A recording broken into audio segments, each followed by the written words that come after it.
ბრუნდებით პირდაპირ ეთერში ამჯერად ჩვენი სტუმარი გახლავთ ერთიანი ნეიტრალური საქართველოს ერთ-ერთი დამფუძნებელი ბიძინა გიორგობიანი. ბატონო ბიძინა, საღამო მშვიდობისა, მადლობა რომ დაგვითმეთ დრო და ხართ ჩვენთან სტუდიაში სტუმრად. ბატონო ბიძინა, დავიწყოთ საუბარი ამერიკის სახაზინო დეპარტამენტის გადაწყვეტილებით, რომლის მიხედვითაც სანქციები დაუწესდა ქართული ოცნების დამფუძნებელსა და საპატიო თავმჯდომარე ბიძინა ივანიშვილს. როგორ ფიქრობთ, საინტერესოა პირველ რიგში რა გავლენა შეიძლება ვთქვათ მოახდინოს აი ამ ტიპის გადაწყვეტილებამ ქვეყანაზე ერთის მხრივ და საქართველოს რეპუტაციასა და იმიჯზე საერთაშორისო ასპარეზზე. საქართველოს რეპუტაციასა და იმიჯზე ეს ვერ მოახდენს, არ მოახდენს რასაკვირველია რაიმე დიდ გავლენას, თუმცა ეს მოსალოდნელი იყო, როგორც თვითონ ბატონმა ბიძინა ივანიშვილმა განაცხადა, ის დიდი ხანია ფაქტიური სანქციების ქვეშა და ეხლა სახაზინო დეპარტამენტმა ეს რაღაც ეტაპობრივად შემოიტანა ეს სანქციები, ჯერ პიროვნულად მის მიმართ არ არის გამორიცხული, რომ მე ეს გავრცელდეს დაუშვათ იქ სხვა წრეზეც, ნელ-ნელა ვხედავთ ჩვენ, რომ ფაქტიურად საქართველოს წინააღმდეგ ჩვენ ომში ვართ, ისე როგორც უკრაინაში მიმდინარეობს ომი, ოღონდ იქ მიმდინარეობს ცხელი ომი. იარაღით ჩვენ წინააღმდეგ მიმდინარეობს საინფორმაციო ომი და ესეც არის ამ საინფორმაციო ომის ერთ-ერთი შემადგენელი ნაწილი და ამ საინფორმაციო ომმა ფაქტიურად და ბევრმა ეს ბოლო 4 წლის განმავლობაში განვითარებულმა მოვლენებმა გადაიარა ბიძინა ივანიშვილის მხრებზე, ეს უნდა ვთქვათ პირდაპირ, ვინაიდან ის იყო მათი ძირითადი სამიზნე როგორც მართველი პარტიის დამფუძნებლის. ბატონო ბიძინა, საუბარი არის დროებით ეფექტზე და საუბრობენ, რომ არის მოსალოდნელი, რომ ახალი ადმინისტრაციის ტრამპის ინაუგურაციის და ახალი ადმინისტრაციის პირობებში გადაიხედება სანქციები, თუმცა მაგალითად თამარ ჩუგოშვილიც ბოლო სტუმარი ვინც იყო ჩვენთან სტუდიაში სტუმრად ამბობს, რომ მსგავსი რამ გამორიცხულია. რა იცის თამარ ჩუგოშვილმა რომ გამორიცხულია ეს? თამარ ჩუგოშვილმა ამას ამბობს იმ განცხადებების საფუძველზე, რაც კეთდება მაგალითად ევროპელი ლიდერების მხრიდან, სხვადასხვა სახელმწიფოს პირველი პირების მხრიდან. ეს არ არის დაუშვათ, რა თქმა უნდა, არ არის ესეთი სურათი არ უნდა წარმოვიდგინოთ, რომ 20 იანვარს იქნება ტრამპის ინაუგურაცია და 21 იანვარს ტრამპი დაკავდება საქართველოს საკითხებით. საქართველო არის აღმოსავლეთ ევროპის აი ამ დიდი ქაოსის, რაც შეიქმნა აღმოსავლეთ ევროპაში ბაიდენის ადმინისტრაციის მმართველობისას და წინა აზიაში, ერთ-ერთი შემადგენელი ნაწილი, როგორც მე უკვე დასაწყისში ვთქვი, საქართველოში მიმდინარეობს საინფორმაციო ომი და ეს საინფორმაციო ომი მას შემდეგ, რაც ცხელი ომი უკრაინაში გარკვეული მოლაპარაკებების შემდეგ მინელდება და შეწყდება, ეს არის ტრამპის ერთ-ერთი წინასაარჩევნო დაპირება. ასევე მინავლებად რეჟიმში გადავა საქართველოს წინააღმდეგ წარმოებული ეს საინფორმაციო ომიც და ფინანსური ომიც, მათ შორის ქართული ოცნების დამფუძნებლის წინააღმდეგ. ეს ვარაუდი არ არის დაუშვათ დამყარებული იმაზე, რომ აი კეთილი ადამიანი მოვა და რაღაც ის ერთ დღეში მოაგვარებს ამ ყველაფერს. ეს ჩვენ არ უნდა წარმოვიდგინოთ, რომ ერთ დღეში მოხდება შემოტრიალება 180 გრადუსით, არა? ეს არის დიდი ლაინერი, რომელიც ნელ-ნელა შემოტრიალდება და გასწორდება ის არასწორი ტენდენცია და ტრენდი, რომელიც მთელ მსოფლიოს მოედო დემოკრატიული პარტიის და Deep State-ის, რომელზეც ძალიან ხმამაღლა იცინოდნენ და ქირქილებდნენ, რომ რა Deep State-ი ესო რაღაც მოგონილი ის არის შეთქმულების თეორიო, აღმოჩნდა, რომ არჩეულმა პრეზიდენტმა ტრამპმა ფაქტიურად სააშკარაოზე გამოიყვანა და მისმა გუნდმა, მათ შორის ილონ მასკს მეუძღვის, ამაში ძალიან დიდი წვლილი სააშკარაოზე გამოიყვანა ეს Deep State-ი, რომელიც მთელ ევროკავშირს და ევროპას და მთელ სოფლიოში თავისი ქსელი აქვს და ფაქტიურად ისინი მართავდნენ ესე იგი ბაიდენის ადმინისტრაციას თავიდან ბოლომდე. ეს აღარ არის უკვე რაღაც დაფარული, ეს არ არის რაღაც შეთქმულების თეორია, თვით ის კონგრესმენიც, რომელმაც ეხა დაანონსა, რომ იქ საქართველოს წინააღმდეგ კიდევ რაღაც რეზოლუცია უნდა შეიტანოს კონგრესში, რომელმაც მიიწვია ექს-პრეზიდენტი სალომე ზურაბიშვილი, ვილსონ სკულისკოპი. ეს ადამიანიც არ არის ჩვენთვის უცნობი და არ არის საიდან მოსული ადამიანი და რაღაც ეს არის ჩვეულებრივი ლობისტური ფირმების წარმომადგენელი, რომელიც როგორც აღმოჩნდა ფარას დოკუმენტაციით ერთ ტვიტში $1000 იღებს, რომ დაწეროს ერთი ტვიტი საჯარო სივრცეში. ეს არის ადამიანი, რომელიც არის ჩვენი მეზობელი სახელმწიფოს სომხეთის და სომხეთის ლობისტების ჯგუფში და ეს ადამიანი არის ძალიან დაინტერესებული და მას აქვს პოლიტიკურად ანგაჟირებული ადამიანია და კონგრესმენი გახლავდა ჰელსინკის კომისიის ეს არის ნეოკონი. მე მინდა გითხრა თქვენ, რომ რესპუბლიკელებშიც არიან ნეოკონები და არიან ნეოკონები დემოკრატებშიც. ნეოკონები არის პოლიტიკური მიმდინარეობა, რომელიც აღიარებს ამერიკის ჰეგემონიას მხოლოდ და მათ უნდათ რომ არასდროს არ შეიქმნას ამერიკის სოფლიო ჰეგემონიისათვის რაიმე ალტერნატივა ისეთი როგორიც იყო საბჭოთა კავშირი თავის დროზე. დონალდ ტრამპი არის პრაგმატიკოსი პოლიტიკოსი, ის ამბობს, რომ ამერიკა უპირველეს ყოვლისა ამერიკის ეკონომიკურ ინტერესებზე და ამერიკის კონტინენტზე ძირითადად და ევროპის ტერიტორიაზეა მისი ინტერესები კონცენტრირებული.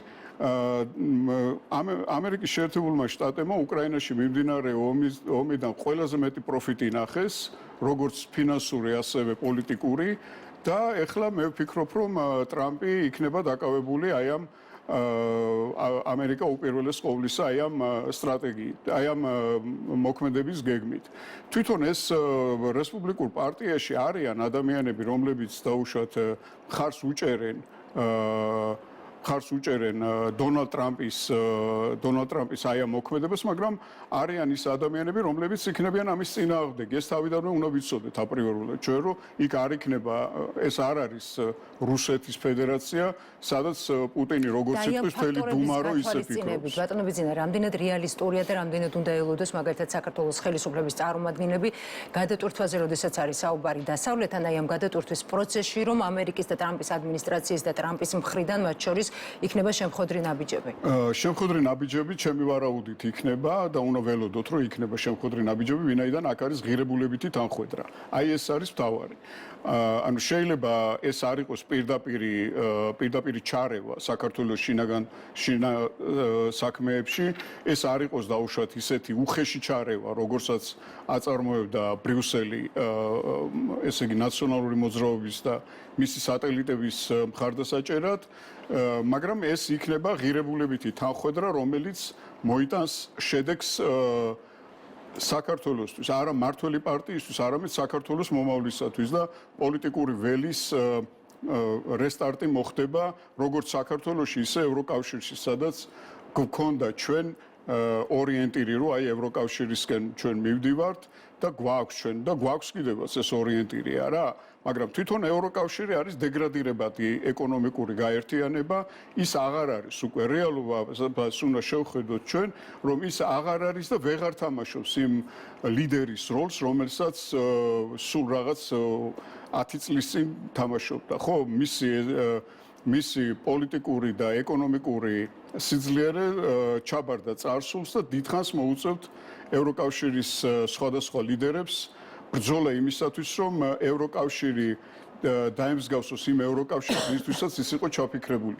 ევროკავშირის რეფორმირება არის გარდაუვალი. ევროკავშირში ალბათ უფრო გაძლიერდება სუვერენული ეროვნული ნაციონალური სახელმწიფოების როლი მეტად წამოვა წინ და უფრო უკან დაიხევს ბრიუსელის ბიუროკრატია, რომელიც ძალიან მძიმე ტვირთად აწევს ევროპას და ევროპულ პოლიტიკას და მე მინდა ვთქვა, რომ ეკონომიკასაც.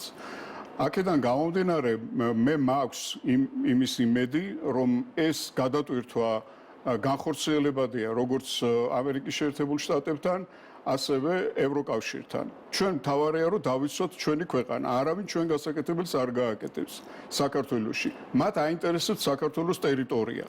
მათ არ აინტერესებთ ეს რაღაც ზღაპრები, რომ იქ რაღაცამ გამოჟონა და ეხლა თუ გამოჟონა იმ რაღაც საარჩევნო ბიულეტენში, ამით ხმების რაოდენობა ხო არ შეცვლილა რა. მათ არ შეუძლია დამარცხების აღიარება. ყველა არჩევნების შემდეგ 2012 წლის გარდა 2012 წელს მათ აღიარეს დამარცხება, იმიტომ რომ მაშინ უნდათ რომ ჩანაცვლებულიყო ხელისუფლება რომელიმე პოლიტიკური ძალით და ამერიკის შეერთებული შტატებიდან ჩამოსულმა რამოდენიმე კონგრესმენმა და მათმა წარმომადგენლებმა სხვა შორის ის რიშიც იყო მაშინ და კიდე ბევრი სხვა პოლიტიკური მათ აიძულეს რომ დაუშვათ ეთქვათ და აღიარებინათ თავიანთი მარცხი მათ რეალურად განიცადეს მაშინ მარცხი მას შემდეგ არც ერთი არჩევნებისში დამარცხება მათ არ უღიარებია და ორი კი არა 4 არჩევნები რო ჩაატარო ყოველთვიურად ვიდრე იმ შედეგს არ მიიღებენ რომელიც მათ დამკვეთებს და მათ დამფინანსებლებს ჭირდებათ ისინი არ აღიარებენ ამ არჩევნების შედეგებს ეს ხო ფაქტია რა ყოველთვის ისინი პაულო ხან შტურმით იღებენ ესე იგი ცენტრალურ საარჩევნო კომისიას ხან ითხოვენ ელექტრონულ არჩევნებს ეხლა თურმე ეხლა წავიკითხე რომ ითხოვენ არა ისევ ძველი იმით ჩავატაროთ არჩევნები ეს რაღაც ელექტრონული იქ შიგნით რაღაც ეშმაკიზისო და იქ რაღაც პროგრამულადაა არეულიო. ყოველ შემთხვევაში მე ვფიქრობ, რომ ჩვენი გასაკეთებელი უნდა გავაკეთოთ ჩვენ და არ უნდა ვიყოთ ჩვენ ვინმეს იმედად, რომ ვინმე მოვა და ჩვენ ქვეყანაში დაგვემყარებს წესრიგს და შეგვიქმნის ჩვენ დამოუკიდებელ და ძლიერ სახელმწიფოს.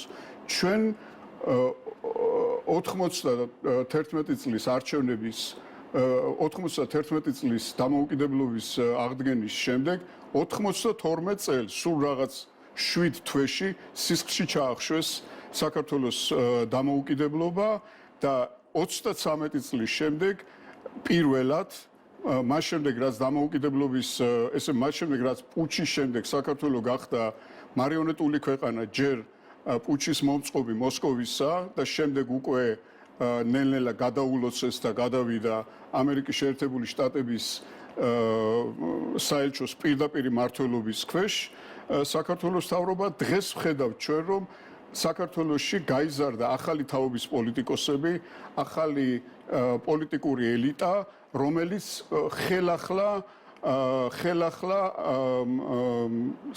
ცდილობს რომ საქართველო გახდეს სუვერენული სახელმწიფო. ჩვენ ვხედავთ ახალი სუვერენული საქართველოს ჩვენ ვართ მოწმე აი ამ ახალი სუვერენული საქართველოს დაბადებისა. და მე იმედი მაქვს რომ ეს პროცესი იქნება გამარჯვებით დაგვირგვინებული და აღარ განმეორდება ის წინამარცხი რომელიც განვიცადეთ ჩვენ მათ შორის მეც პირადად. გასაგებია შიდა პოლიტიკურ პროცესებზე რომ გადავიდეთ თქვენი პოზიციის მოსმენამ სურს და მინდა ამასთან დაკავშირებითაც ბარიერ გადალახული ოპოზიციური პარტიების შორის კიდევ ერთი დაპირისპირების მიზეზი ამჯერად არის დაფინანსების საკითხი. ხვანდელი დღის შემდეგ, როდესაც მოხდება ახალი პრეზიდენტის ინაუგურაცია.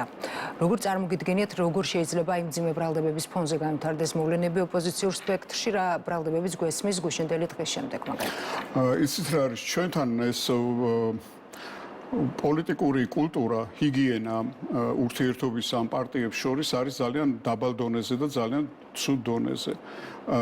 პროცესი ჩემი ვარაუდით სასურველია, უпроსორეთ ვარაუდით კი არა, ჩემი სურვილია რომ პროცესი წავიდეს ნორმალიზებისკენ. პროცესი უნდა წავიდეს პოლიტიკური დიალოგისკენ, აი როცა არის ლაპარაკი იმაზე რომ აი ხელისუფლება არ მიდის დიალოგზე და რაღაც ვისთან უნდა წავიდეს დიალოგზე ეს პარტიები. სალომე ზურაბიშვილთან ამაზე არის საუბარი. სალომე ზურაბიშვილი არის ადამიანი რომელიც რომ ბიძინა ივანიშვილი უნდა დაუჯდეს. ხო, არა, დაუჯდეს არა, იბარებს რომ აქ მოდიო და მას უბრალოდ არ ყოფნის ეს პოლიტიკური კულტურა. ეხლა ის რომ საფრანგეთიდან აქ ელჩად გამოაგზავნეს, ეს არ ნიშნავს რომ მან დიპლომატია იცის. როდესაც გინდა ვინმესთან დიალოგი, არ შეიძლება ესეთი იმპერატიული ტონით ლაპარაკი, რომ აი მოდი შენაკ და ხო თუ გინდა ვინმე გამოიყურე და თუ გინდა მარტო მოდი და რაღაც. ეს არ არის სერიოზული უბრალოდ, იმიტომ რომ ხვალიდან ეს არის ჩვეულებრივი მოქალაქე, რომელსაც აღარ აქვს სახელმწიფო სამსახური და მას თუ დაუშვათ უნდა რომ პოლიტიკურ მოძრაობას ჩაუდგეს სათავეში და შექმნას თავისი პოლიტიკური პლატფორმა საქართველოში, ამაზე მაკრონი არ ეტყვის და ფრანგული სამსახურები არ ეტყვიან უარს იმაზე რომ კავკასიაში ყავდეთ თავიანთი კოორდინატორი და რაღაც გარკვეულ ხელშეწყობას მიცემენ ალბათ შეუძლია ცადოს მეორედ თუ მესამედ უკვე რომ თავისი რაღაც პოლიტიკური პლატფორმა შექმნას და ამაში მე სულს ვერაფერს ვერ ვხედავ. ამის ნიშნებს თუ ხედავთ? კი, ამის ნიშნებს ხედავ მე, მაგრამ ის რამდენად შეძლებს ამას არ ვიცი, იმიტომ რომ მათ დაფინანსებები დიდი აქვთ. კარგად აფინანსებენ მათი სოროსის ფონდი იქნება ეს თუ USAID-ის სხვადასხვა შემოვლითი გზებიდან მიწოდებული ფინანსები, კარგი დაფინანსება აქვთ, მაგრამ შემსრულებლები ცუდი არიან თვითონ. ვერ ახალი რაიმე კრეატივი ვერ შეაქვთ, მოქმედებენ აი კანვასის ბროშურით და იმ ლორა თორნტონმა რო რაღაც დაუწერა 6 გვერდიანი იმას მიყვებიან აი ამ რაღაცა ხიდზე აქეთ-იქ ჯაჭვებით და რაღაც ეს შედეგს უკვე არ იძლევა ეს ძალიან ბევრ ქვეყანაში გვაქვს ჩვენ ნანახი და ყვილად გონიათ მათ რომ ეს ქართველები არიან რაღაც ტუზემცები რომლებიც აი ვერიგებენ რაღაცებს და რაღაცა შეაპარებ ისე რომ უცებ ემოციურ იმას გამოიწვევა ამ ადამიანების აფეთქებას და შევარდებიან მე პარლამენტში დაждდებიან შიგნით ვიღაცები და მე მოვა თქვათ რომელიმე ქვეყნის ელჩი ან რამოდენიმე ქვეყნის ელჩი ხო ყავთ თავიანთი ელჩები არა მაგათ უკვე რომლებიც მათთან ერთად დადიან მიტინგებზე გამოდიან და ასე შემდეგ გერმანიის ელჩი თქვათ ან ამერიკის შეერთებული შტატების ელჩი და მივა და მიულოცავს რომ აი აქ სახალხო რევოლუციამ გაიმარჯვა ეს სცენარები უკვე აქ ვეღარ იმუშავებს იმიტომ რომ სახელმწიფოს აქვს იმის უნარი რომ დაიცვას თავი და საზოგადოება უკვე იმ დონეზე მომწიფებული რომ თუ საზოგადოება ნახავს რომ სახელმწიფოს უჭირს საზოგადოება დაიცავს თავის თავს ეს გარდაუვალია. იმიტომ რომ ჩვენ საზოგადოება დაიცავს თავის თავს. ანუ მიანიშნებთ სამოქალაქო დაპირისპირებას. არა, სამოქალაქო დაპირისპირება, რასაც რატო უნდა იყოს სამოქალაქო დაპირისპირება? ჩვენ ვართ ადამიანები, რომლებმაც ჩვენი არჩევანი გავაკეთეთ და ჩვენ უნდა დავისვათ ჩვენი არჩევანი. ეხლა ის რომ როგორ უნდა დაიცვას ასეთ შემთხვევაში, როდესაც აუბრობთ მშვიდობიანი გზებით, იგივე ჩვენი არჩევანის დაცვა უნდა მოვთხოვოთ ჩვენივე თავს იმ შემთხვევაში თუ ვინმე ვერ შეძლო ეს ამ არჩევანის დაცვა ჯერჯერობით ამის საჭიროება რა თქმა უნდა არ დგას. ხოლმე დღესთან დაკავშირებით უნდა გითხოთ პრეზიდენტის ინაუგურაცია არის ხვალ დაგეგმილი და ძალიან მძიმე განცხადებები კეთდება სალომე ზურაბიშვილის მისამართით ხელისუფლების წარმომადგენლების მხრიდან მაგალითად ირაკლი კობახიძე ასტრამის ამბობს სალომე ზურაბიშვილი თანამდებობას როცა საბოლოოდ ტოვებს მხოლოდ თანაგრძნობა შეგვიძლია გამოხატოთ აგენტების ხვედრი ტრაგიკულია მას მძიმე ფსიქოლოგიური მდგომარეობა აქვს როგორ შეიძლება რომ განვითარდეს მოვლენები ხვალინდელ დღეს მაგალითად ჩვენი წინასწარმოები აცხადებდნენ რომ მათ არ აქვთ იმ ტიპის მოლოდინი რომ სალომე ზურაბიშვილი არ დატოვებს სასახლეს თუმცა არის ადამიანების ნაწილი მათ შორის ანალიტიკოსები აცხადებენ რომ სავარაუდოდ სალომე ზურაბიშვილი წავა ვაბანკზე ასეთ შემთხვევაში ხედავთ თუ არა არ გამოვა სასახლიდან არ გამოსულ შემთხვევაში გაკეთდა უკვე განცხადება პრემიერ-მინისტრის მხრიდან რომელმაც გააფრთხილა თუ შეიძლება ასე ითქვას რომ არ დაარღვიოს სისხლის სამართლის კოდექსი და იმ ფაქტსაც თუ გავითვალისწინებთ რომ ხვალ დაიბარა ათონელთან სალომე ზურაბიშვილმა საზოგადოების ნაწილი რა მოცემულობის წინაშე შეიძლება აღმოჩნდეს ძნელია იცით ახლა რაიმე მე არ ვიცი ახლა ვინ ანალიტიკოსები აკეთებენ რაღაც ანალიზს მაგრამ მე ყოველ შემთხვევაში ამ ადამიანთან დაკავშირებით რაიმე წინასწარ განჭრეტა შეუძლებელია ვინაიდან მან თავი გვაჩვენა ჩვენ ამ წლების განმავლობაში დაგვამახსოვრა იმით რომ არის ყოვლად წინასწარ რაღაც არაპროგნოზირებადი ადამიანი მე არ ვიცი ვერანაირ პროგნოზს ვერ გავაკეთებ იმისას მე არ მაქვს დაუშვათ იმის განცდა რომ ამ ადამიანს კონდეს იმის შეგნება რომ არ გამოიწვიოს სახელმწიფოში რაიმე ისეთი ექსტრემალური კრიზისია სახელმწიფოში არ არის კრიზისი თქვენ კრიზისი იცით რა არის პოლიტიკური კრიზისი არის მაშინ როდესაც პარლამენტი ვერ იღებს გადაწყვეტილებას როდესაც მთავრობა ვერ დგება პოლიტიკური დაძაბულობა საზოგადოებრივი დაძაბულობა კარგით აი ამ საზოგადოებრივი დაძაბულობიდან როგორ უნდა გამოვიდეს ქვეყანა იმის გათვალისწინებით რომ უკვე ერთი თვეა საზოგადოების ნაწილი რუსთაველის გამზირზე დგას საკუთარი მოთხოვნები აქვს და მართავენ აქციებს მათი მოთხოვნა ბოლოშია მათი უნდა დაელაპარაკოს ხელისუფლება მაგრამ ხელისუფლება ვის უნდა დაელაპარაკოს ეს ობიექტი არ არსებობს გესმით რა შეესაქმე პოლიტიკური პარტიები არიან გაკოტრებული იმდენად რომ იმ აქციაზე მდგარი ახალგაზრდები არიან თუ ძველგაზრდები საერთოდ ისინი ამ პარტიებს არ აღიარებენ იქ ანუ არ არის აქტორი რომელსაც დაელაპარაკება განმუხტვა როგორ უნდა მოხდეს ეს უნდა ამის ინიციატორი უნდა იყოს ისევ ხელისუფლება პირდაპირ დიალოგით აი ამ ჯგუფებთან აი ამ მიზნობრივ ჯგუფებთან რომლებიც არიან ქუჩაში და ამასთან ერთად კიდევ დავამატებ მე ერთს.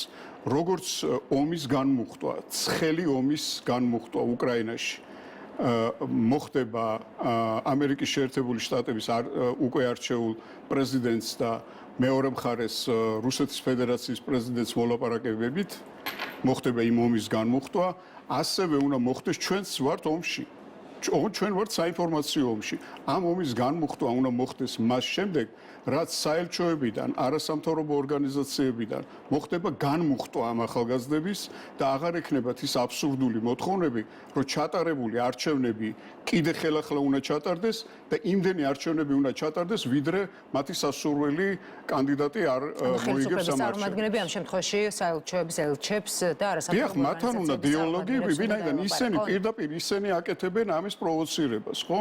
როდესაც ეს პროტესტი მინავდება და ისინი ვეღარ ხედავენ გამოსავალს თუ როგორ უნდა მოიქცნენ, აი იმ წუთში ჩამოდის ვიღაცა ან მიხეილ როტი, ეს გერმანელი პაისა, რა ქვია, ბუნდესტაგის წევრი, რომელიც უკვე დათხოვილი ბუნდესტაგის წევრია, ან რომელიმე სხვა აქტორი გარედან აკეთებს, ან რამოდენიმე ერთად ჩამოდიან თბილისში, მე მიკვირს ურსულა ფონ დერ ლაიენი რო არ ჩამოვიდა სალომესთან ერთად რაღაც მიტინგის გასამართავად თბილისში, ძალიან მიკვირს. მადლობა. ერთიანი მათთან უნდა დიალოგი და მათთან უნდა შეიცვალოს მათი დამოკიდებულება საქართველოსადმი და ეს შეიცვლება მაშინ, როდესაც თეთრსახში შეიცვლება ეს ადმინისტრაცია და ბრიუსელს აღარ ექნება ის მუდმივი კვება, საკვები აღარ ექნება იმიდან, რა ქვია, ამერიკის შეერთებული შტატების სახელმწიფო დეპარტამენტიდან ყოველდღიურად საქართველოს წინააღმდეგ. მადლობა.